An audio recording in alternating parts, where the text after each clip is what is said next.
All right, so I have here 3 rolls of duct tape. We got a black, a gray, and a white. And honestly, these are much bigger and thicker than I thought they were going to be. You have quite a big roll of duct tape for each 3 of these.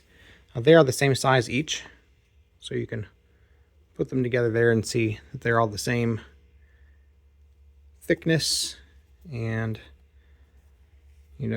amount that you have of each one. But yeah, they are quite thick.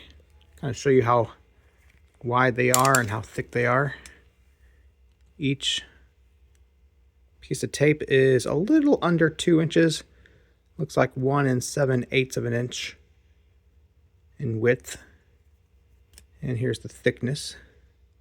A little over an inch thick. Maybe right at an inch thick. That's including the cardboard there as well.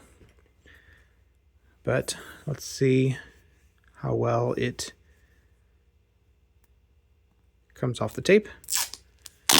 Here's kind of my test whenever I use duct tape. Can I tear it off easily? And I can.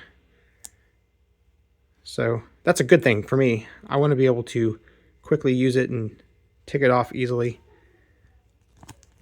The tape itself is reasonably sticky.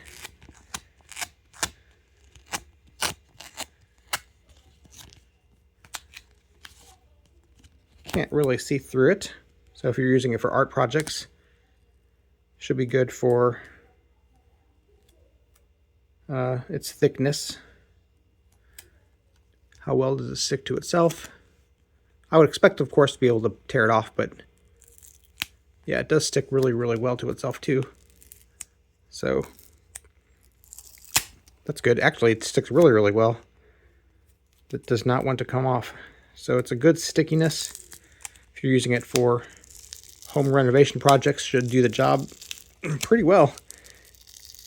I'm putting a lot of force on this, and it's sticking really good.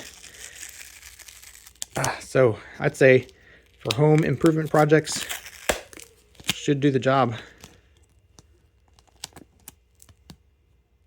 Yeah, seems like good duct tape. Got 3 colors. And pretty thick, easy to tear, and yet sticks really good. I like it.